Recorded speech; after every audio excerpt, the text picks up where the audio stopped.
Hello, everyone, and welcome to a new episode in the Future Leaders Fellowship of the Euro-Atlantic Resilience Center. Today, the fellowship leader is Cosmin Dugan. He is a medicine doctor working for the Bucharest University Emergency Hospital. He has a PhD in medicine and also a PhD in national security policy studies. He completed his studies as well in the field of medical and clinical engineering at the Polytechnical University in Bucharest, in geopolitics and international relations. And Cosmin today is going to provide us with a webinar related to psychological resilience and lessons from the healthcare and especially from the pandemic. So, Cosmin, welcome and thank you for joining us. Thank you very much, Paul. As I said earlier, good evening or good morning. My name is Cosmin Dugan. I'm an internal medicine and geriatric consultant at the Bucharest University Emergency Hospital.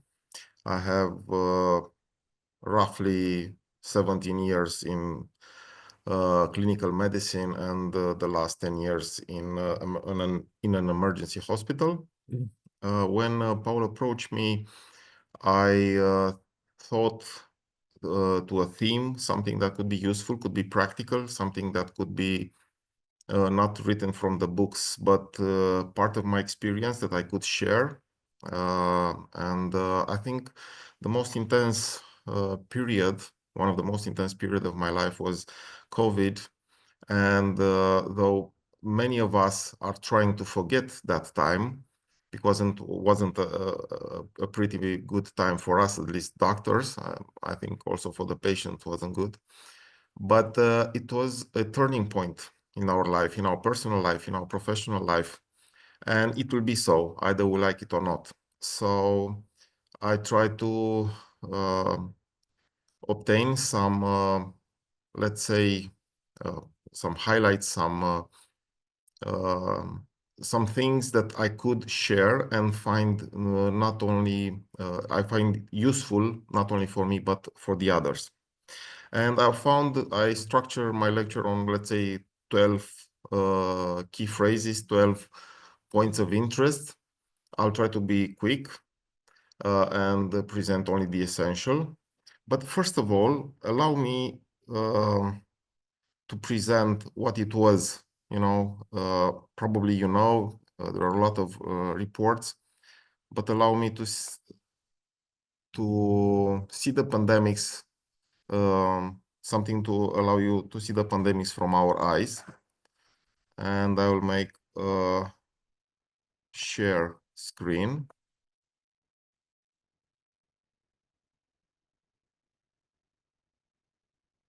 So this was in our ICU unit during, I think, the second wave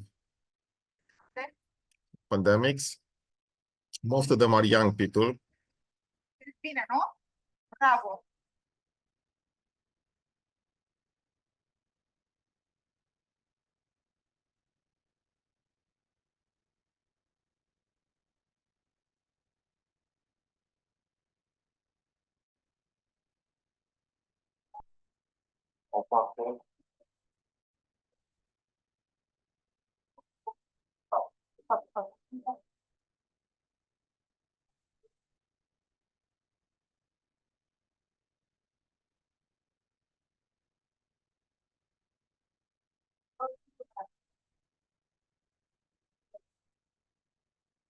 Dar parcă n-a fost așa.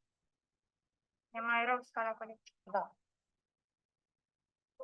Deci e un flux continuu. Nu rămân paturile niciodată, nu da.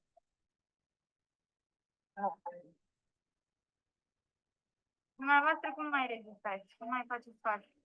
Deci credeți-ne că de multe ori chemăm psihologul, stăm de vorbă cu el, psihiatru, plecăm acasă într-un anume fel. Ce sunt familiile dumneavoastră când știu că veniți aici în fiecare zi unde îi vehiculul peste tot? Să îngriși. La mine toți sunt vaccinați, mai puțin un bebeluș. Încercăm să ne păzim cât putem. Ce le spuneți celor care nu s-au vaccinat? Credeți-mă că nu mai spun nimic. Deci am avut cazuri când pur și simplu mai au puțin să-ți dea în cap. Dacă nu cred, avem familii care sunt. Și se pare că tot nu cred în continuare. Consumul de oxigen, cum este acum față de valul 3? Mult mai mare. Mult mai mare. La fiecare ore vine ISU și ne controlează. Stăm cu geamurile deschise, noroc că e cald în spital. Altfel, Există teamă la ce se poate întâmpla? Nu. 14 zile. Sunteți vaccinați? Nu. V-ați fi dorit să fiți vaccinat acum? De ce nu v-ați vaccinat? Ce nu v-ați vaccinat? Nu, de unul. Aveți? Ce vă doriți acum cel mai mult? Să plătăriți cu picioare. În privința pacientului.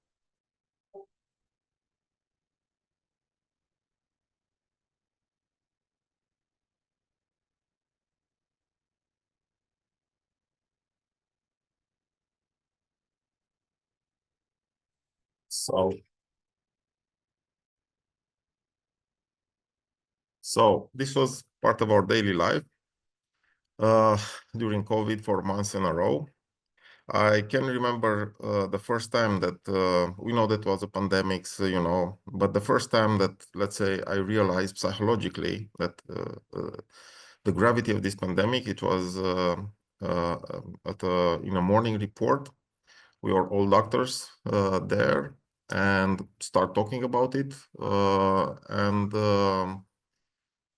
they showed us the CT scan of the lungs of a young person, 27. It was the first wave. It was a Romanian from Italy, and his lungs were all white. I knew what that means. We don't see quite often this kind of CT scans because senior patients don't go to this stage; they die earlier, and younger persons, in most of the times, they don't end up looking like this because they get well.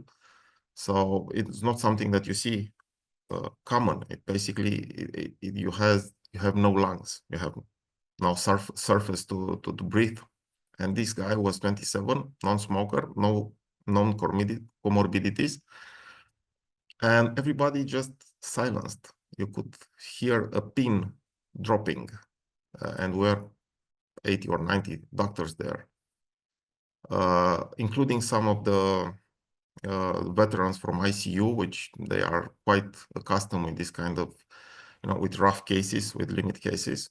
And all of us just, shut inside us and think, okay, if it will happen to me, most likely, it's a good probability that I will die. It's a good probability that I will become mechanically ventilated. I was overweight. I was in my 40s. Everyone thought of his vulnerabilities. And I can tell you that I felt fear because I knew what that understood, that I knew that was the significance of that picture. And the first moment was a fear. I was, just starting to see yourself, you could die. Especially being a doctor, you should be in the first line. But then, of course, all of us pull ourselves together and starting planning. And we had a very good planning as an institution. We have everything that we need. So I think, and we did a lot of internal work because you have to rearrange yourself from, let's say, a normal working day to something that we don't know at that time. We didn't know how it will last, but it was something special, something different than our clinical daily practice.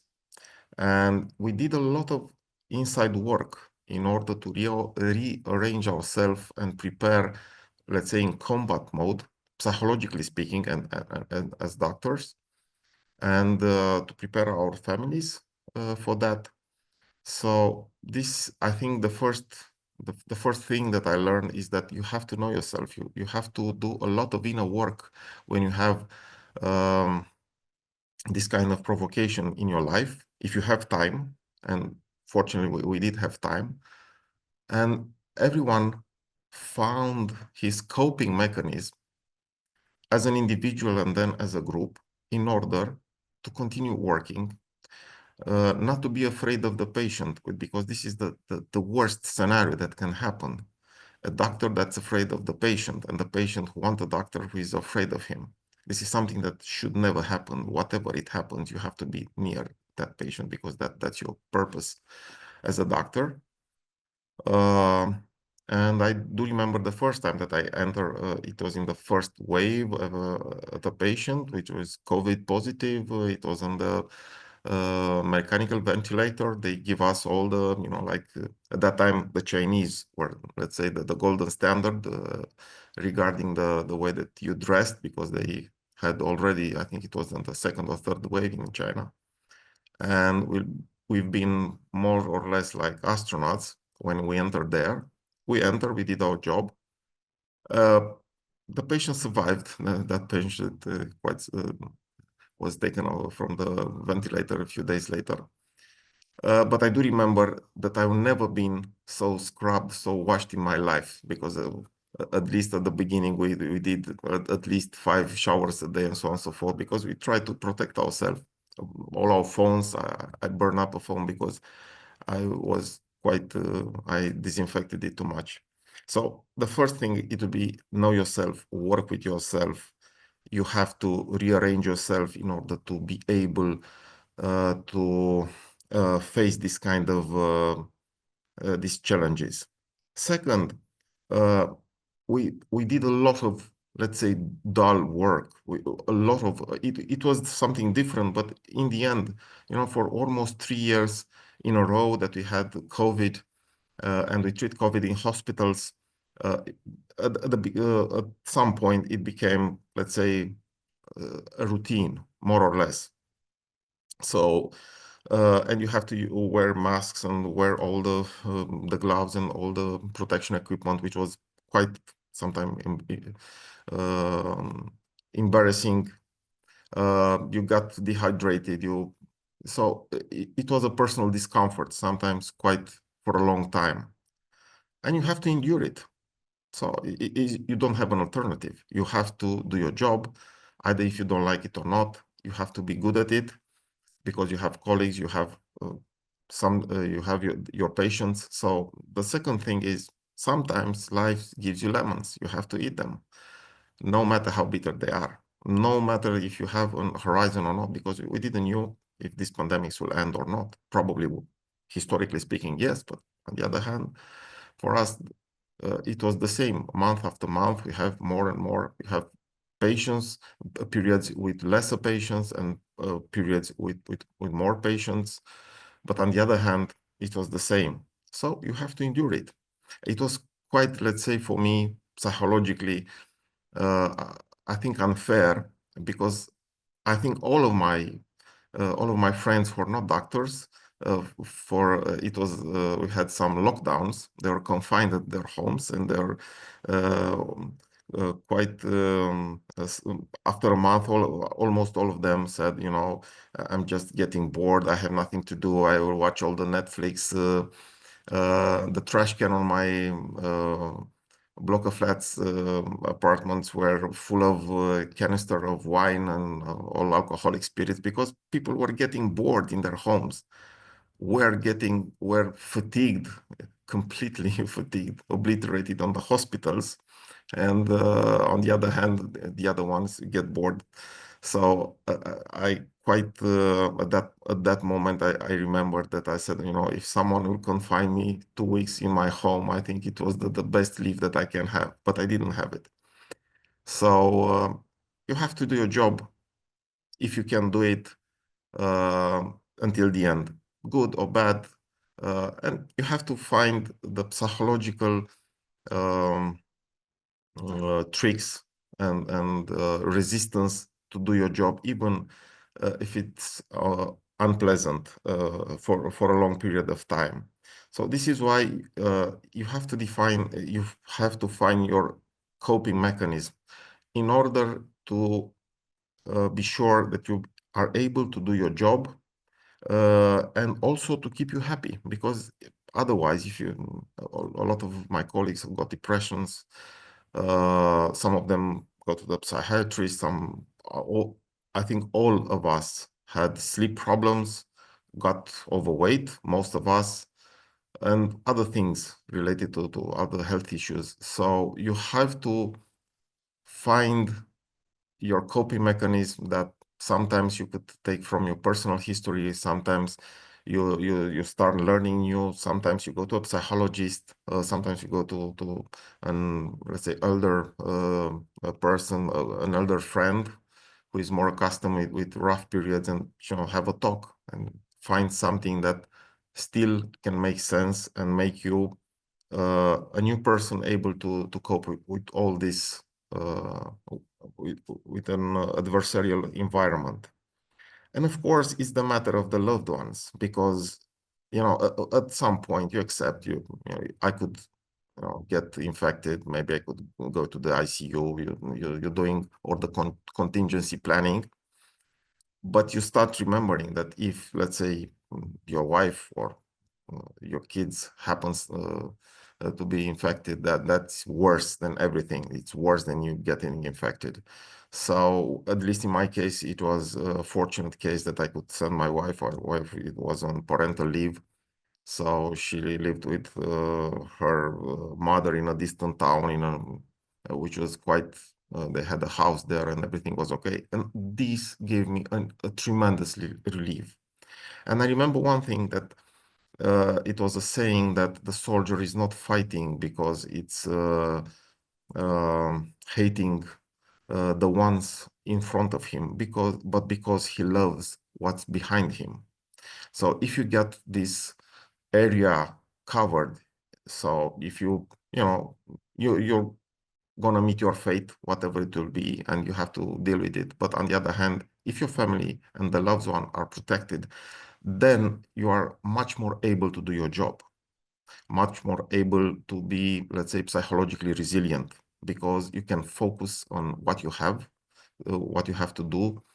And at the end of the day, when you hear the voices, the images, you see the images of those who you love, then it gives you the power to overcome a rough day at work and the next day. Again, something which is, I think, tremendously important, it's teamwork. None of our human activities that we are doing, going to the moon, going to the bottom of the oceans, trying to give health to other people, making war, making politics, it is possible only as a result of teamwork. So we as a species have this ability of communicate, and it is crucial, it is strategic to our development. And it's the same in medicine. When we go, if talking about COVID, it was the same, because in the end, we end up working in teams. We have one or two, maybe three bodies that you're, let's say, working closely. But on the other hand, the outcome of a medical case and the security, the medical security of everyone, depending on a lot of other people, some of them that you know, some of them that you might not know or acknowledge their role. But if you don't have a team and you don't have the spirit of teamwork, then everything will fall apart. Doesn't matter how good you are as a person, as an individual. And I think one of the worst or the most difficult tasks that you can have let's say, as a professor or as a trainer, is to find 2 or 3 or more brilliant people and merging them together in a team. It's tremendously difficult. Ask anyone who is in this position, either if it is civilian or military. Finding brilliant individuals, it's rather easy if you have a good recruiting process and training process. Making them in a team, it's hellish because so it's the same in our profession. You have to work from nurse to doctors to senior to consultant to the cleaning lady. So everybody has its role. You have to create this pipeline that should work, that it must work. And also I wanted to underline the role of leadership, because at the beginning, and I will not conceal this from you, there are a lot of, let's say, colleagues, most of them, some of them were nurses, most of them were, let's say, lesser technical personnel, cleaning ladies, starting that they wanted to go into leaves because they were scared. And I saw the difference that leadership can make, because our doctors, our professors, our manager, dressed up and was in the front line, treated patient like anybody else. So our bosses weren't behind us, were in front of us, and that made a lot of difference, because you have no excuse. So let's say, generally being someone in medicine means that you are in your 50s, at least in your 50s, so you're not young. But you could be still in a very good shape. So they were there, they had families, they have kids. Being there in the first line, like, as a commander, as a professor, makes a lot of difference psychologically. You feel different. And unfortunately, in our hospital, a senior professor, a professor of neurology, one of the best professor of neurology that we had in Romania, died during COVID. And he was admitted here. It was Professor Băjenaru, admitted in the hospital, the same hospital that he was more than 3 decades, and he died, unfortunately. And it was a great loss, and all, I think, psychologically, it was something that we felt. We are more than 6,000 personnel in this hospital, so it's roughly large hospital, at least for Romania. And so Professor Băjenaru died, yes, but he was one of the top professors, but he died. He died on contracting COVID here in the hospital, in his working place.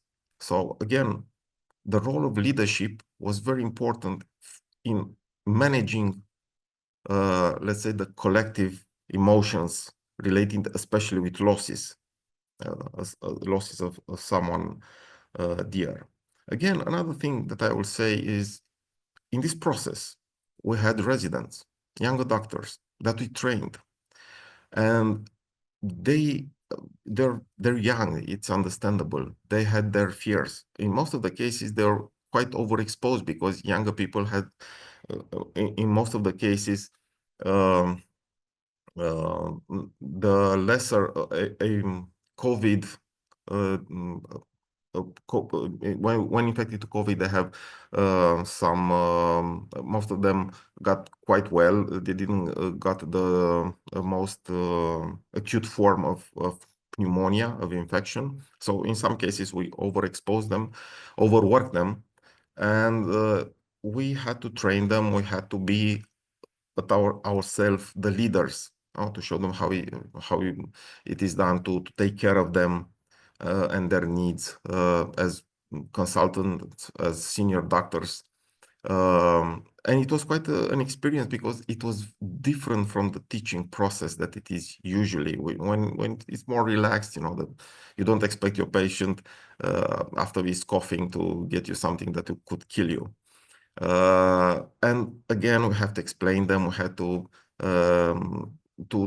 create, let's say, personalized solution for them, training solutions. And most of them, I think, maybe all of them, were quite good at it. I mean, they also uplifted our spirit, because they're, you know, after the initial fear, they started joking, and it was quite comforting to hear them.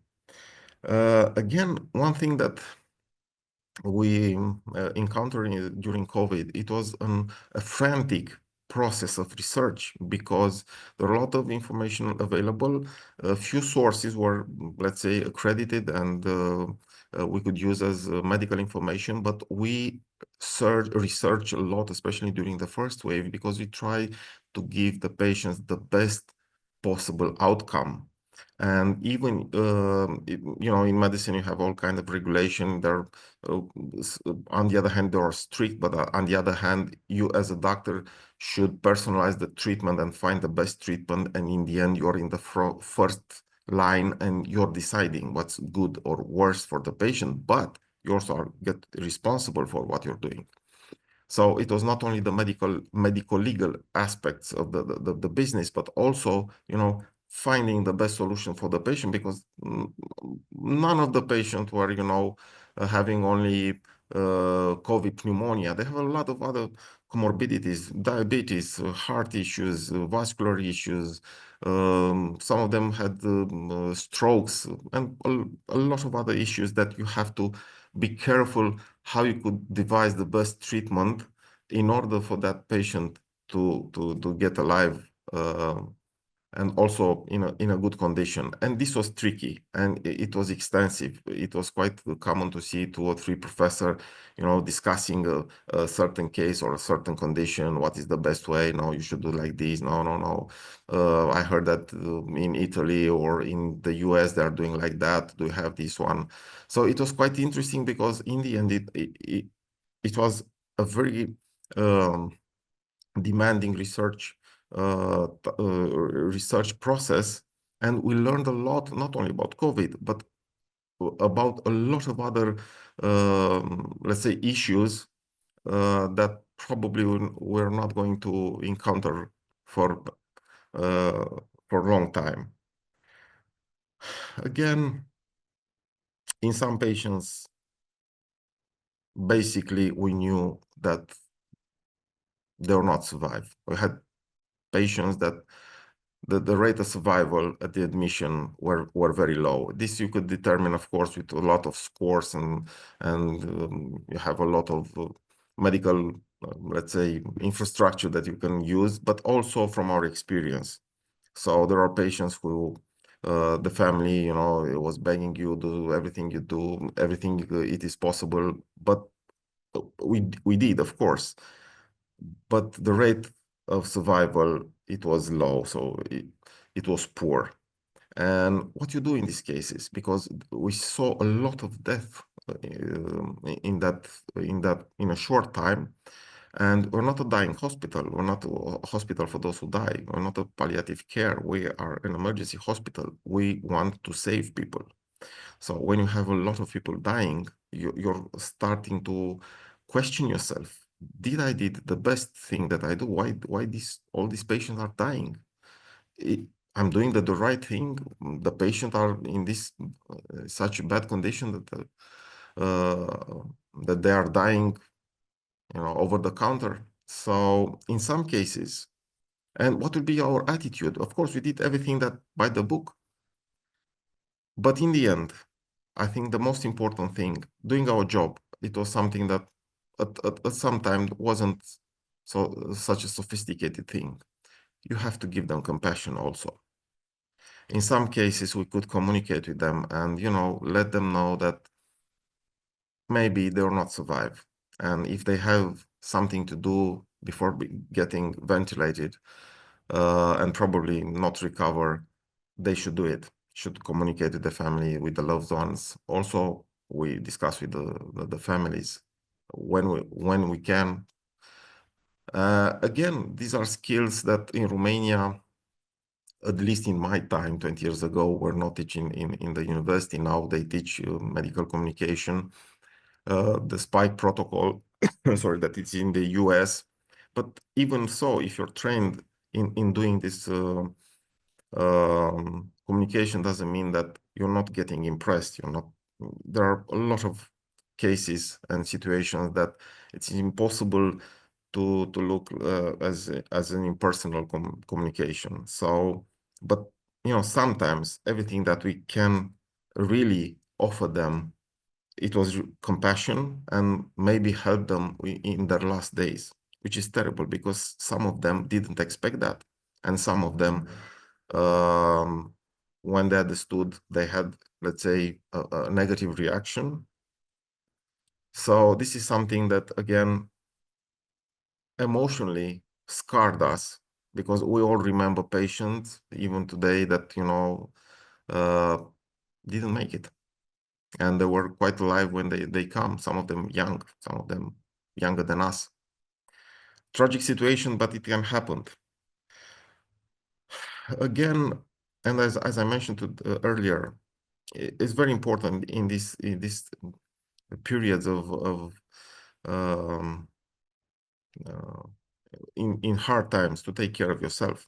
So for us, I think all of us had some form of depression if you're clinically tested. Some of us were okay with it. I mean, we just found all kind of coping mechanisms. Didn't find it necessary to go to the psychiatrist. But I have good colleagues, hardworking colleagues that had depression for a long time. Depression is also can result after COVID, after a SARS-CoV-2 infection, because it gives you neuroinflammation, even quite for a long time. They had all kind of issues. Some of them got COVID, got mild, but some of them quite severe forms of COVID.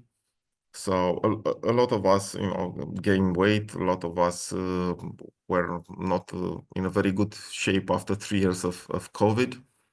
But there is also, let's say, a nicer side of this.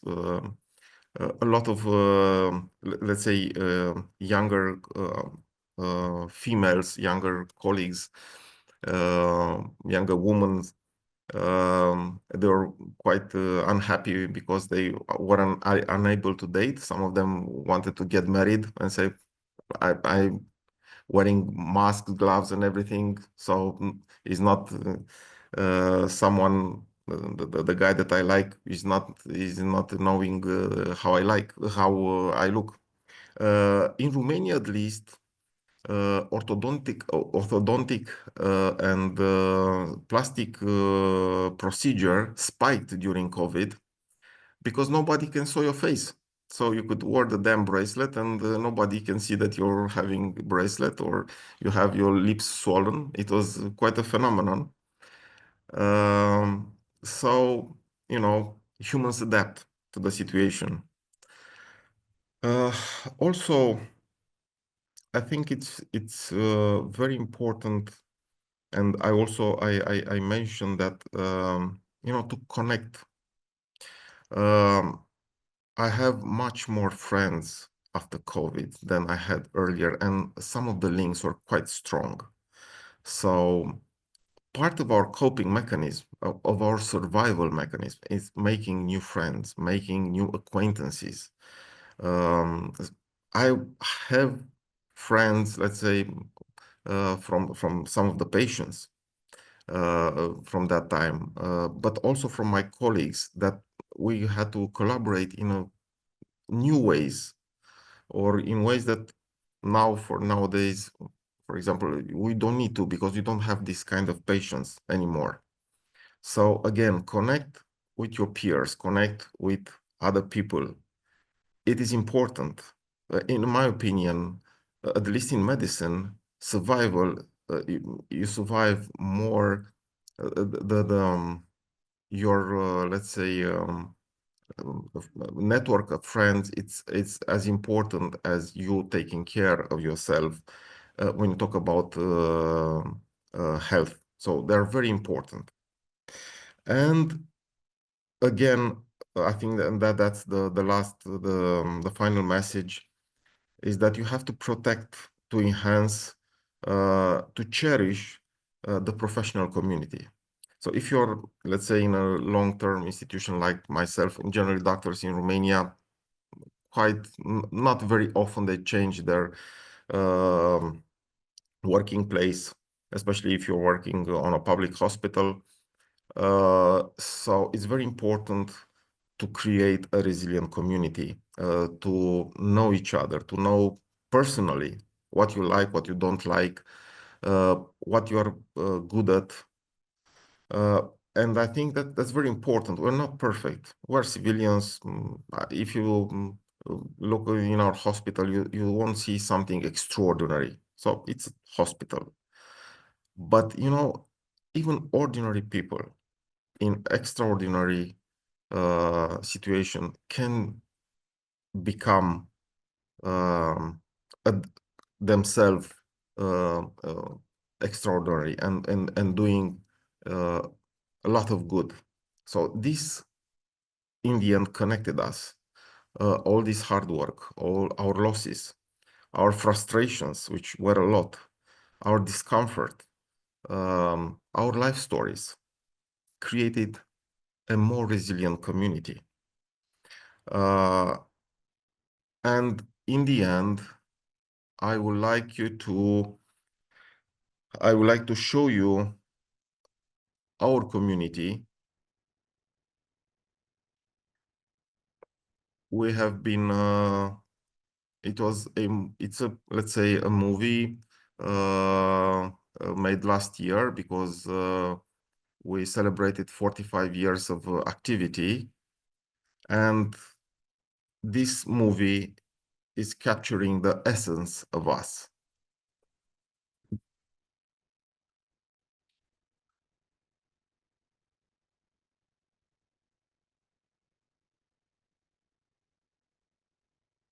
Inima orașului. Spitalul Universitar de Urgență București reprezintă inima medicinei românești. Din exterior, nimic nu trădează extraordinara activitate care se desfășoară în spatele celor peste 30 de secții și 1000 de paturi ale sale.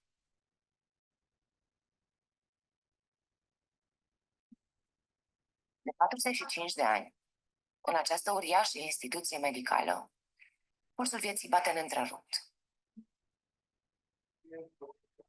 O fortăreață a speranței pentru mii de pacienți, un centru al excelenței în științe medicale, un loc în care în fiecare clipă se dau bătălii înverșunate, unde suferința și bucuria se întrepătrund, unde oameni și suflete neștiute se îmbrățișează, se apropie și se despart ca într-un dans sacru în jurul vieții și al morții. Dar poate cel mai important rol al unui spital universitar este formarea unor generații întregi de medici și asistente.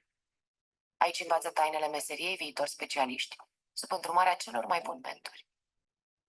Aici s-au creat întregi școli medicale, tehnici inovatoare în tratamente moderne, modele de servicii de sănătate publică. S-au făcut 45 de ani cu vieți salvate, vieți pierdute și mai cu seamă cu sute, poate mii de studenți și medici tineri care au învățat câte ceva de la noi, cum ar trebui să-și facă ei meseria. Pe același acoperiș, studenți și profesori, doctori tineri și veterani, alcătuiesc zi de zi echipe medicale, salvând vieți, înfruntând cu curaj cele mai complicate cazuri, cu metode testate de decenii de experiență și cu ultimele inovații și descoperiri medicale în materie. Doamna Mariana Stănică, asistentă șefa laboratorului de analize medicale, este aici chiar de la inaugurarea spitalului. În curând se va pensiona. Ce reprezintă pentru ea această instituție? Primul și ultimul loc de muncă de 45 de ani și jumătate, numai aici, în laboratorul Spitalului Universitar. Mi-am dorit dintotdeauna să ajung la Spitalul Universitar, să pot lucra alături de oamenii de aici și să pot să fac performanță. Orice medic trebuie să-și sacrifice o parte din viață pentru meseria care și-a ales. Zilnic venim cu drag, pentru că ușor munca noastră este din ce în ce mai, nu neapărat mai ușoară, că nu cred că asta căutăm, ci putem să ne facem meseria având toate resursele necesare. Nu, niciodată n-am. Știți, după familie, profesia este echilibrul vieții și am preferat întotdeauna să le îmbin aici, în țara mea, decât să plec în afară. Cel mai important lucru pe care l-am învățat în cadrul spitalului este să fim o mare familie. În ultimii 7 ani, ce m-a schimbat? Probabil am devenit mai răbdătoare. Mi-am dorit să lucrez aici pentru că am simțit că am de la cine să învăț. Am ales spitalul universitar pentru că este cel mai mare și totodată și cel mai bun. M-am îndrăgostit de profesiune. Efectiv, am făcut-o cu pasiune, cu dăruire, cu sacrificii. Eu am ales să rămân pe medicina de urgență deoarece m-a pasionat. Ritmul și adrenalina muncii. Să iubească meseria. Atâta timp cât o iubești și o faci cu pasiune, este foarte. De câte ori ți se recunosc meritele, e un moment frumos. Pasiunea colegilor mei care mi-au împărtășit ce înseamnă să fii doctor, ce înseamnă să ai grijă de pacienți, ce înseamnă empatie, m-au făcut să ajung și eu medic în acest spital și să învăț de la ei tot ce e mai bun. Întotdeauna eu am considerat că în cadrul acestui spital nu se oferă numai ani vieții, ci și viața ani. Mereu spitalul este într-o continuă mișcare. Întotdeauna se întâmplă ceva. Din momentul în care pacientul intră în camera de gardă, putem spune că nimeni nu stă. Pur și simplu este o energie și o mișcare continuă.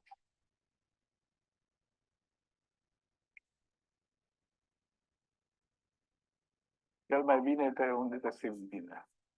La 94 de ani, profesorul Leonida Gerasim este o legendă a medicinei românești. Și el este unul dintre cei care au deschis porțile cu o jumătate de viață în urmă. Între timp, mii de studenți și nenumărați pacienți au trecut prin mână.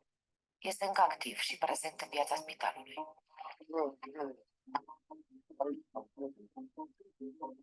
Vine și trece. Important este ca dascălii, profesorii, să fie aproape de student, să-i atragă, să-i stimule. Ce înseamnă pedagogia din punct de vedere medical, cum interacționăm noi cu pacientul și cum se face acest transfer de informație de la un medic senior către viitorii medici. Spitalul universitar este o entitate vie, un micro-univers în care pacienții și aparținătorii experimentează deopotrivă, în permanență, emoții legate de toate cele 3 momente fundamentale ale existenței. Nașterea, viața și moartea. Nu există emoție care să nu fi fost experimentată în acest spital. Și cred că asta e modul în care aș putea să privesc din punct de vedere uman și sufletește spitalul universitar. Asta se bate perspectiv. Cred eu că e o instituție model. E model prin serviciile pe care le asigură pentru populație, prin sistem de organizare și este model pentru proiecția imediată a viitorului. Acum 45 de ani, cel mai mare spital din București se inaugurează la puțin timp după tragedia Marelui Cutremur din 1977. Mai presus de orice, viața. Rea tradiția și o echipă extraordinară de medici și profesori a legendarului Spital Brâncovenesc, desființat de regimul comunist. Atunci când un spital în general și un spital de urgență în mod particular se deschide, el nu are voie să se închidă niciun minut toată durata vieții lui. Viața de spital în general are și momente dramatice. În acești 45 de ani, spitalul nostru a funcționat neîntrerupt, nu știu, 16.500 de zile, fără niciun minut de întrerupere și în timpul ăsta au fost permanent medici care să fie pregătiți să primească orice fel de variante de boli. Cel mai greu moment de când sunt aici, cred că a fost perioada COVID-ului. În timpul pandemiei, când nimeni nu a crezut că este posibil, Spitalul Universitar a demonstrat că solidaritatea este mai puternică decât orice boală, realizând în premieră un model mixt care să asigure accesul liber la serviciile de sănătate fără a discrimina pe nimeni. Cred că acesta a fost unul dintre momentele determinante ale carierei noastre. Când vedeam holurile pline de decedați, nu ne-a fost ușor.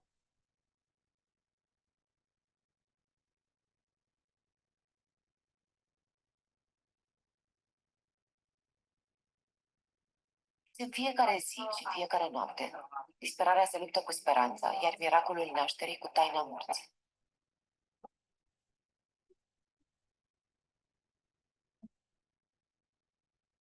Dacă ne-am oprit pentru o secundă în fața luminii difuze și calde ce răzbate prin ferestrele spitalului, în liniștea nopții, am auzit cu siguranță corul șoptit al rugăciunilor, alcătuit din vocile celor suferinți și al celor ce alină suferința, peste care răzbate ca un învingător țipătul asursitor al unui nou născut.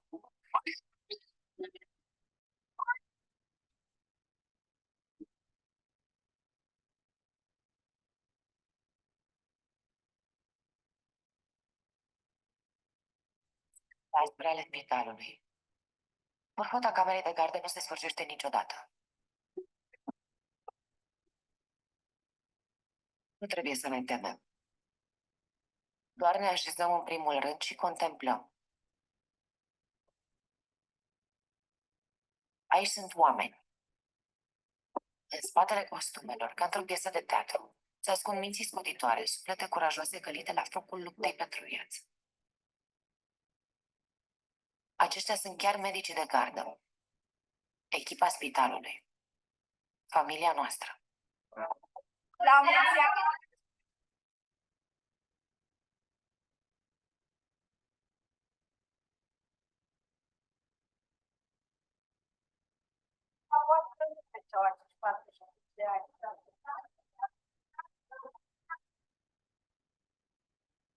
De aproape jumătate de secol, acesta este Spitalul Universitar de Urgență București. La început, Spitalul Municipal al orașului București, apoi încet încet, prin strădania vremurilor, Spitalul de Urgență al Sudului României. În ambițiosul nostru proiect de dezvoltare, s-au ridicat deja un centru de radioterapie, o policlinică de stomatologie în sectorul 4, un ambulatoriu modern la Chitila. Mulțumesc. Este spitalul nostru, al celor care au semnat legământul cu viața. În curând, Spitalul secolului 21, standard de îngrijire, educație și cercetare în România.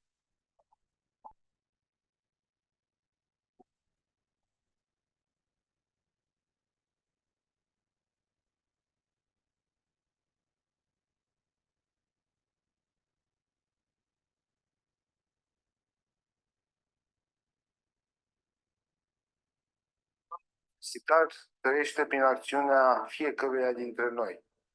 Fie că suntem medici, fie că suntem asistente, infirmiere, îngrijitoare sau personal administrativ.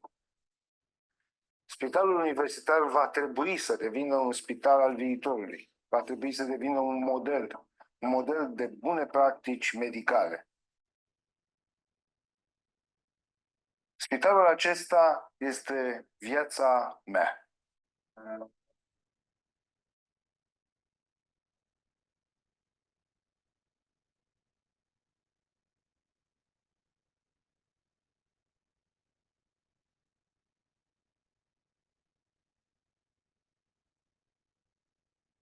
So this was it.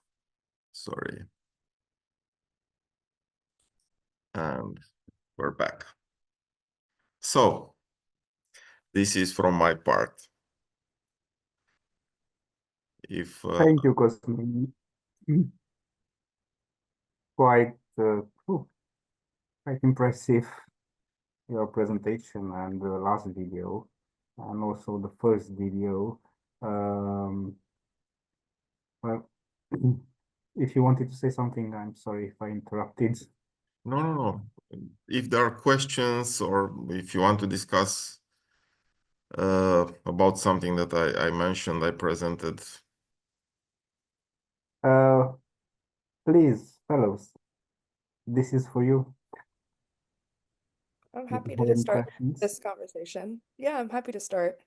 Cosmin, I just wanted to thank you so much for sharing this perspective. Something that people here don't know about me is that my brother's an ER nurse. So, I have a somewhat nuanced understanding of what it's like, but, I think you can hear about the emergency room so many times, but actually seeing, I think, images, gives you different perspective. I wanted to ask, earlier in your discussion, you were talking about finding tricks or coping mechanisms that work for you. Sometimes those can be bred from, past experiences. I was curious, because of your many years working in medicine, what types of coping mechanisms have you found that have worked well for you? Maybe those could help spur some of us that might be looking for some of those things. And so I was curious to hear from your perspective. Thank you. Thank you. Well, actually, what I found, it's basically all tricks that you find new valor. And the first, I think the most important, and I think central to, let's say, our recovery and well-being was the sleep. Because if you're doing night shifts, you don't sleep. Then you take 2 or 3 days to recover. And then you have another night shift. And after, let's say, years in a row, then you're not functioning properly. And it could affect your mental health. So I think we try to do our best in order to get a good night's sleep when we can. Also, sleep banking. We also try to, and it was, again, very important because, our soul resides as we live in our body. So you have to maintain your body. Doing sports, because a lot of us were running in the hospital, but we didn't do actually physical work. And after a while, it was quite obvious, especially for those who were fit, who complained about not getting, their daily ration of tennis or swimming, and they try to do whatever they can do in order to get again fit. Also, nutrition, it's nutrition, I think it's everywhere. But again, when you're in a difficult situation, you understand that this is something that you should take very, very seriously. First of all, start, stopping what is bad for you, because you tend to eat automatically, emotionally, a lot of carbs, especially during the night. So doing night shifts is a recognized factor for diabetes and obesity. But also there are more, let's say, simple things. For me, for example, I like music like everybody, but I don't have a classical education. I know about Mozart and so on and so forth, but I never got into it. And it was also for me quite, let's say, interesting when I found, for example, Mozart, that I heard, many times. But it made sense for the first time during COVID, when I was extremely tired. I hear Mozart. It was the Magical Flute, and I felt tears in my eyes. I said, "Man, it's not natural, because it shouldn't happen to me, this." But I understood that I was also very tired, but also the music had a new valor for me. And I started listening classical music. So I think all relates, at least in my case, to a more to start your inner journey, to know yourself better, because during normal times it's easier. You could be superficial. You don't have to. You can blunt your emotions. It's rather easy. But in this situation, it didn't work. It needed more. And in that matter, I found extremely pleasant the fact that after sometimes month in a row, I could play with my daughter. It was, for me, extraordinary. For her, it was nothing special, but for me, it was extraordinary, because I knew it gives you an emotion that you cannot describe, but also makes you able to continue what you're doing. And also related with, and also to, I had a long discussion with peers, with good friends. Some of them were at home getting bored. And even, let's say, trivial conversation with someone that you like and with a good friend becomes a psychological support, something that can help you. You don't have to talk about, your work and you're not feeling well, but just, doing, let's say, an online meeting with beer friends, but you cannot go to the beer. It was something that helped us. So, and in the end, another thing it was that we reconnected as in our professional group. So we basically know everything about our families, and that helped us because at least I think we are 2 or 3 males and more than 15 females in our group of doctors. So a lot of our colleagues, start crying, having all kind of emotions get expressed.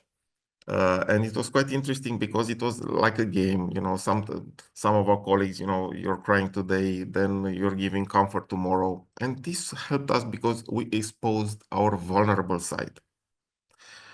And this, in most of the cases, didn't happen before. You have your social mask, but that sometimes you just can't do it anymore. And it was okay.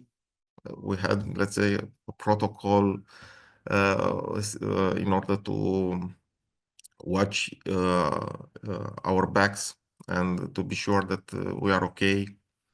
And again, this helped. Someone cared about you, and not in a superficial way. And that was good. In the end, it was a coping mechanism if you're looking from the psychological perspective. And all in all, helped us pull through. And in the end, and we had some colleagues, quite good colleagues, that a combination of stress, being overworked, and COVID, they had some quite resistant depression, and just they asked for a psychiatrist, which, by the way, it was their friend. We know him from a long time, but now they were his patients, and I can sleep.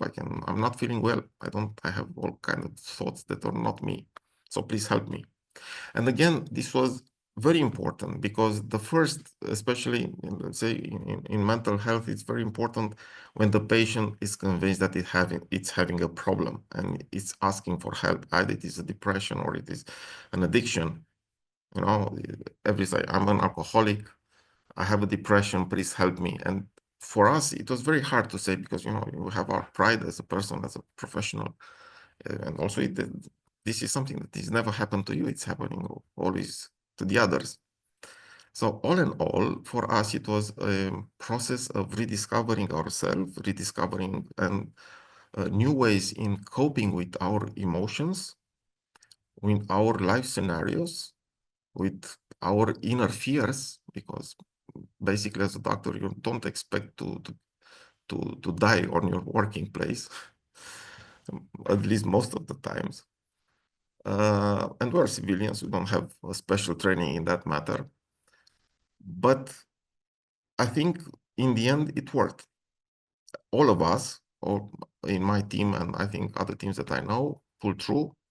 None of them has renounced medicine, working as a doctor. All of them are okay, are working. Probably some of them still are on some SSRIs, on some antidepressants, but we're all good. And hopefully we are not going to have another pandemic or war. Yes, Andrei. Yes, thank you so much for your very, very good presentation. Those were some amazing insights into how to be resilient and manage a crisis as big as COVID was. So glad that that is behind us now. But some of its drawbacks can still be felt nowadays, as we saw today in this presentation. I wanted to ask about your non-medical background. international relations and security studies, I saw, and how has that complemented your career medically or just your life in general? Well, I think I was in my third year as a resident, and I liked the professor who was a professor of geography, and he has a master of geopolitics. I liked geopolitics, reading. I did a lot of reading in my high school. And I had the opportunity of meeting at that master a former Romanian diplomat, which was a top diplomat during communist times, Mircea Malița. He's well known in Romania. He was also an ambassador in the US during Reagan administration. He wrote his memoirs. Some of them are translated in English and published also in America. And it was a turning point because I end up working with him in NGO that he had. But also, it was interesting because he selected me mainly because I was a doctor. I had a different background from the others. I wasn't interested. Most of them who got admitted to this master had a professional interest. Most of them to get admitted to the MEFEA, the Ministry of Foreign Affairs. I didn't have. It was something that I did in my spare time because I like it. And I had a lot of discussions with him, and that helped me, have a naive perception of diplomacy. But for me, it was quite interesting because he told me, firsthand a lot of things that lately he wrote. Then it was interesting. This master, it was interesting for me, and it was quite fulfilling. I was a resident at that time, so I did have, let's say, lesser professional obligations. But also I was interested because it was an opportunity. The Romanian Intelligence Service had at that time a master for civilians. It was master for in Romania, master for management of the information in preventing terrorism. At that time it was still with terrorism and so on and so forth. And it was made by the same professionals that in Romanian intelligence were tasked with this problem. And it was quite interesting because you found most of them were militaries, but it was interesting. And one of the things that allowed me to do this master, it was because it was cheap. It was one of the cheapest masters. It was at the beginning, and you don't have a lot of money as a resident. But it was interesting because it was a totally different world that would allow me to understand the perspective of different professionals. I always try to find professionals, no matter what they are doing, because it is, let's say, a framework, a type, a paradigm of being a professional, being very good at something, no matter what. Mostly, generally, professions that are, let's say, academic, either a doctor, architect, diplomat, intelligence officer. It requires to have some skills, some capabilities, some discipline, and something unique that you can find or observe in anyone. And leadership or being good at something, it's of course an inner trait. It is something that in the end it has to have reside to an inner motivation, but it's also very important to learn from the best what are their life experience, what they want to and can share with you. And this is why I always try to be next to these kind of professionals and not to be the smartest guy in the room. You learn a lot. if you leave aside your pride, your ego, you learn a lot, because no matter what, even from a carpenter, you can still learn some tricks, some interesting life stories. I also, for example, as a geriatrician, I work with older people, and they have their own life stories, and for me are fascinating. It's something that I do like to hear, even if they are, nobody, but or some, professor general or some whatever. You can find a lot of interesting things if you make time to hear. Most of us are obsessed with speaking, but if you hear, if you take your time to hear, you could learn a lot. So this is, I think, an advice, that try to find good people that are are doing very good something, that are at the top of the league, and just, observe them.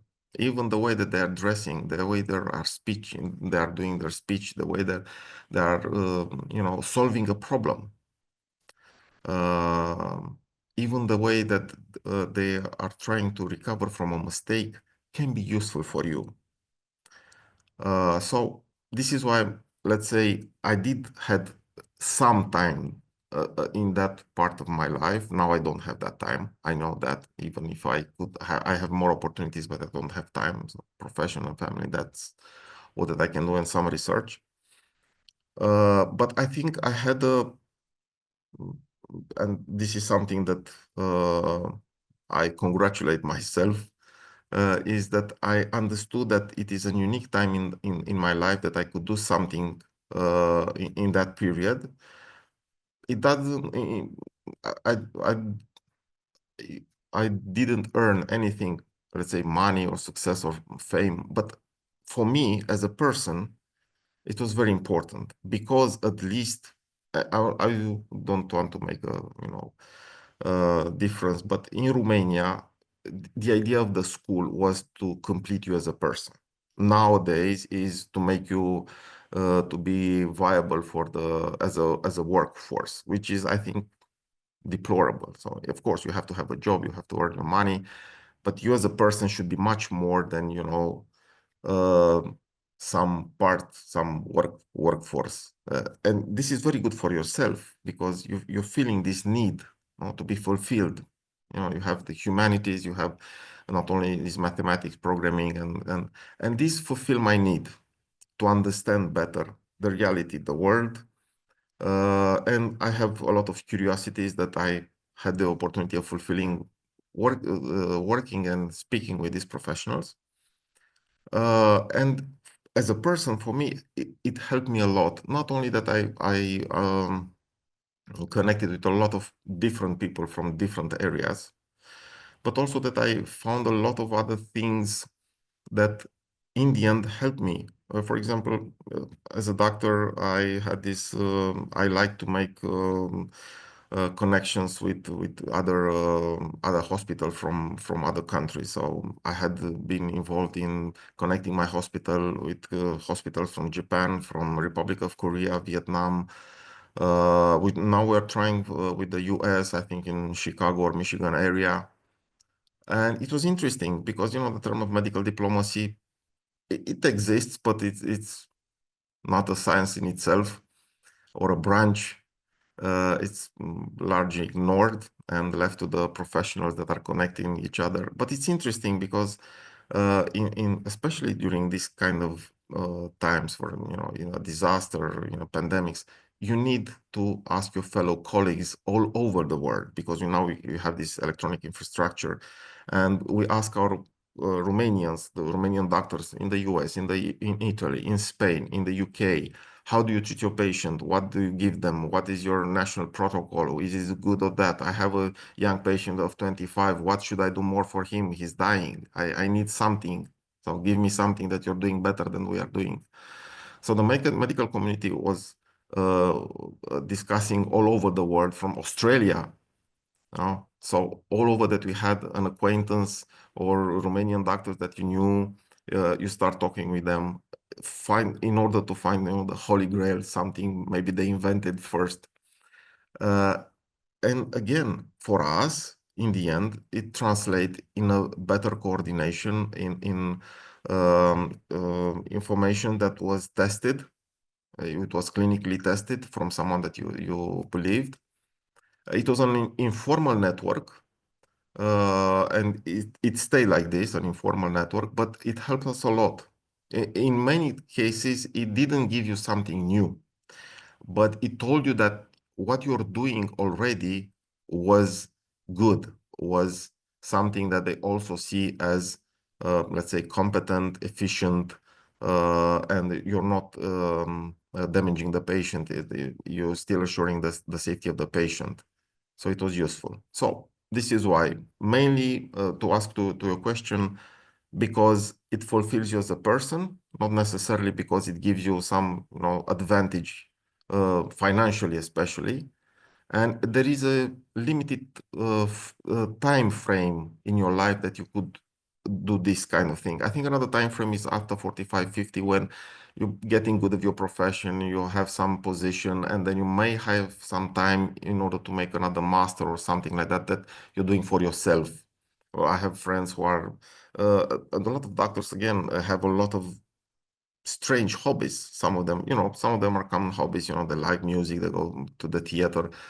But I have, for example, a friend who is collecting arrowheads, medieval arrowheads, and he's traveling on the mountains and with a metal detector, and he's finding this kind of arrowheads. And for him, it's fulfilling. Some of them are hiking.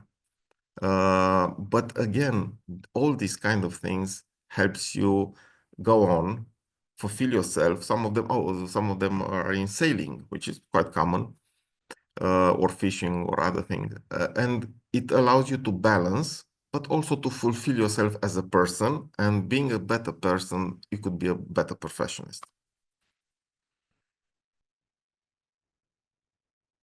Thank you. Also, thank you. Any other questions? Katerina, please. Thank you for your presentation. I found it very quite emotional at times. You had me tearing up a couple of times, especially with the second video about the university hospital and all those patients. I wanted to ask, what did COVID change in your team dynamics after the cases dropped? How did you, what was the team management after that, after going through such a big crisis? Well, first of all, I think COVID for us, it was an accelerator. It was a catalyst, because it revealed a lot of our potential that was there, but it wasn't used. Mostly because it wasn't necessary. It comes at a price. In most of the cases, I think we're gonna live at least 1 year less.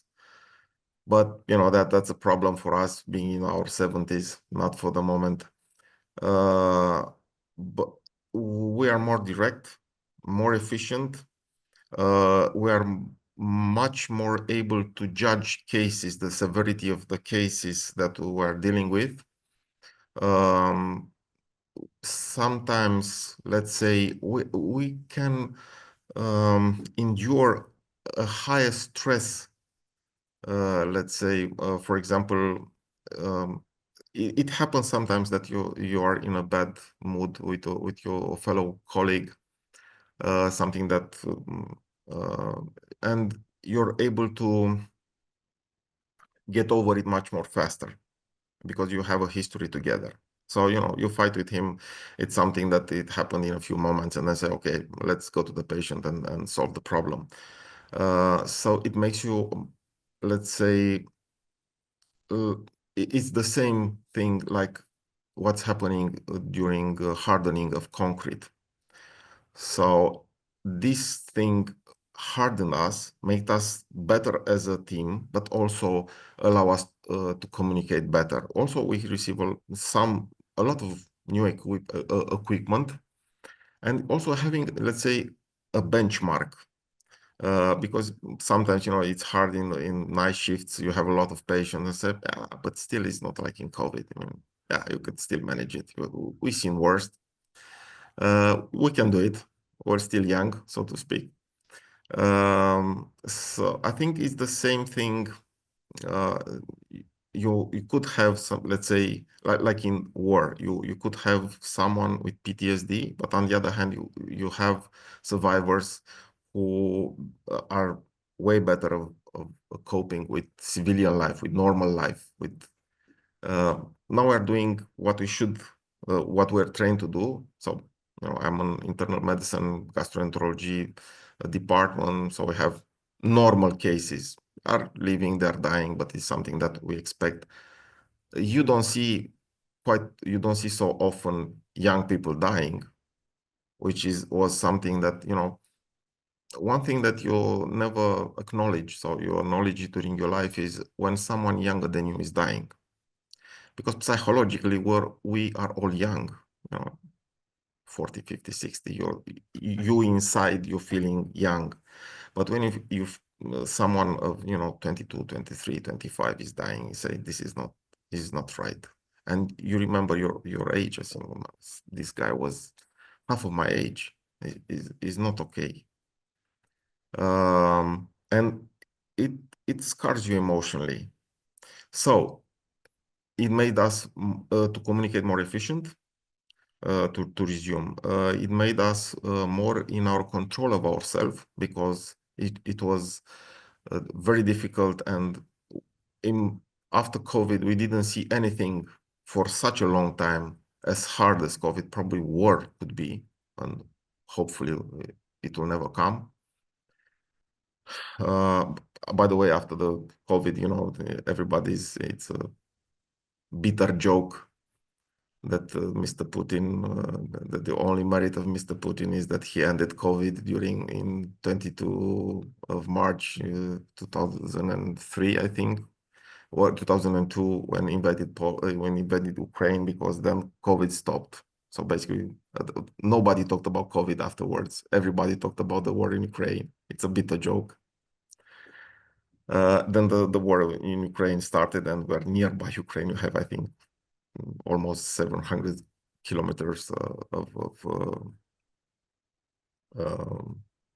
I call it graniță, with border. Border. Yeah, sorry, border with Ukraine. We hope that we don't see another pandemics, but if we see another pandemics, we're vaccinated. We know what we expect, so we're not going to be frightened. By the way, SARS-CoV, it was quite a mild virus. I mean, the overall mortality was 2, 3, maybe 5%, which is, lower. But it was highly infectious, and it swept all over the planet. And in the end, if you're getting the number right, I think it were more than 50 million death attributed to COVID. If it would be variola or something else, it would be much, much, much worse. And another good thing was that most of those who died were elder people, as opposed to the flu from 1920, from 21, when the major death were children's and younger people, and the older one were generally had mild forms. So luckily, it respected the age.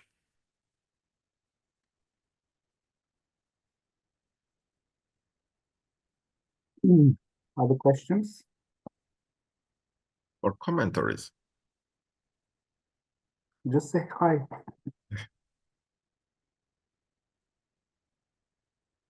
Well, actually, because I do have a question, and it may seem that I think that you are the perfect person to respond to this question, because as discussed, your experience in healthcare, you have your experience in geopolitics and international studies. It's obvious that the COVID pandemic busted in disinformation pandemic. and depending from one country to another, the way it was handled, this disinformation pandemic differs. In Romania, it even the first video you started with, the nurse or the doctor who was there contemplating the people suffering, she was saying that she has nothing to do. I mean, she cannot fight the disinformation pandemic, and if people choose to vaccinate or not, it's their own perspective. So my question is that what do you think could have been done better to fight this disinformation pandemic? One or two ideas. I mean, I don't think it's the case to go in the specifics, but from you are on the other side, like you mentioned, you were on the side of the hardworking side with exhausting days and all those protection measures and so on. You didn't mention that those suits were made you and your colleagues even unable to go to bathroom. Simple things for those who had to stay at home. So from that side of the story, what do you think would have been done better to fight or to stop the disinformation pandemic? Well, that's a very good question, but I don't have a definitive answer. What I can tell you that one thing that helped a lot is leadership. For example, when you have, you know, top of the politician, the military, doctors who are not only speaking reasonable things, you know, they're not lecturing academics, just, you know, basic things about what is good and bad, what is good and wrong, why you should vaccinate, and also they vaccinate themselves and their family. This is something that, you know, it is good. It is something because we as a species have this, are gregarious beings. So we live in communities, and what is happening in a community, the sociological studies are saying it's very important for the judgment of one individual. You have the participative minority, for example, if 10%, a minority of 10% of individuals in a community is doing something persistently, then that habit, it is quite likely to viralize. So you need a core of individuals and institutions that will be resilient and to have this message, to spread this message in a basic way. That's one thing. The second, you should, I think, this kind of infodemics, it has a root in one's fears, which is quite normal. So I think you have a lot of, let's say, psychological mechanisms, a lot of psychological intervention that you could do in order to assure yourself that a population is not getting, you know, fearful, is not how can I say, assuring from basic mental health services to psychologists, to campaign to combat fear, and also assure that the community mechanisms are working. So as a state, of course, you're working with at a higher level, but I think community is very important because a community can get radicalized on one idea if there is no intervention. You know, people are just gathering themselves online. In most of the cases, that's another thing, because they are getting fearful, because their fear is of death. That you don't have, as you know, the state was invented in order to create solutions beyond the individuals or a couple of individuals, something that it's beyond our capability, but it affects us. When the state doesn't have any answers, then fear is becoming pathological and it spread like wildfire. So you as a state, you have to do everything that you can do and assure yourself that you have the things under control, that you have the right answers, even if you cannot control an epidemic, which is a problem without border. It's something that's beyond the capability of a state. So, and also, but that's on long term, it's a matter of education, not of indoctrination, not of, doing campaigns over campaigns. You have to have a receptive population to this truth that you're saying. Unfortunately, and that's a personal opinion of mine, you have this social network psychology or sociology when you have, echo chambers, groups that are radicalizing on one idea and start with all these, crazy things, for me at least. And again, when the nonsense when the nonsense becomes unbearable, then I think it's very difficult to talk, scientific about someone who's telling you that 5G and I don't know, nanobots and so on and so forth. It's beyond common sense. It's beyond anything that it is normal. In most of the cases, those persons will end up in a other times in psychiatry because they're not making sense of reality. But in reality, it is fear. It is pure fear because they are feared that they're going to die and nobody could help them. Us as doctors, the state. So in the end, when we had this possibility of vaccinating ourselves, when you saw that, a lot of people that you knew had COVID and they survived, some of them didn't. Then it was a different game and end up in disinformation and in let's say movements that in the end were captured politically, and even today we're fighting with them and had all kind of ideas like chemtrails or whatever. Doesn't matter. Any crazy idea is good as long as it can be used. So one thing, it will be leadership.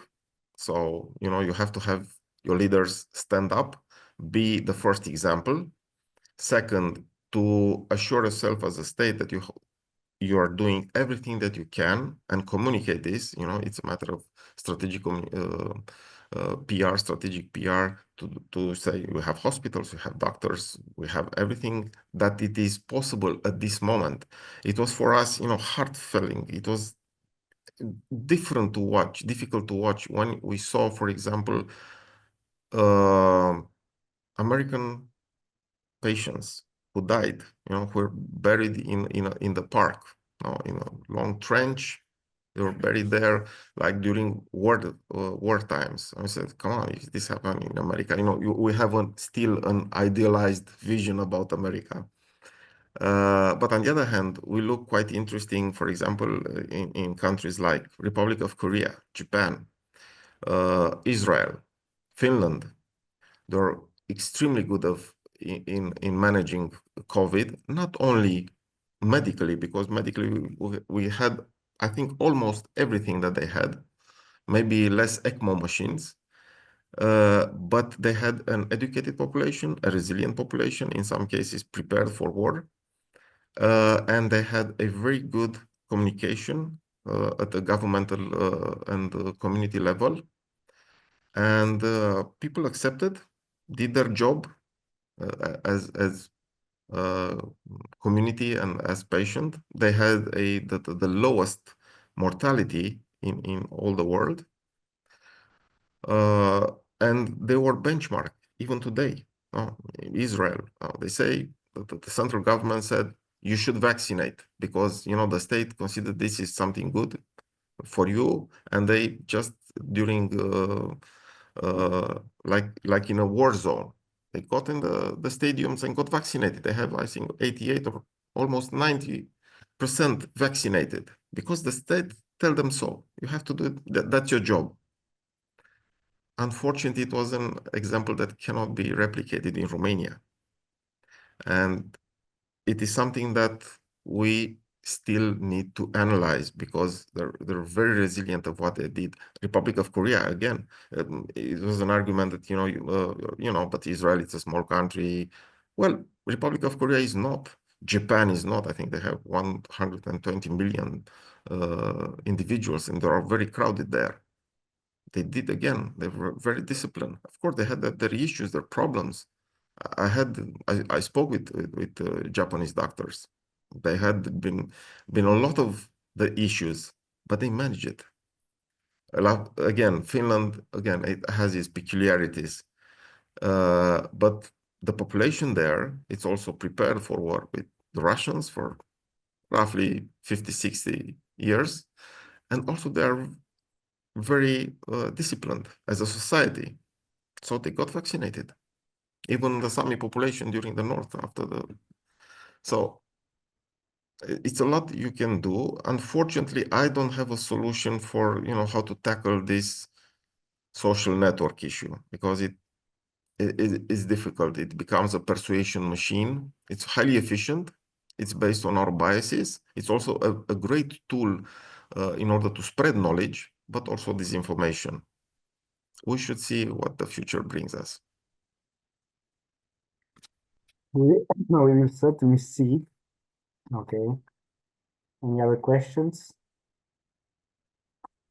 If not, Cosmin, thank you very much for your time. I also thank you very much. Sorry if I spoke too much.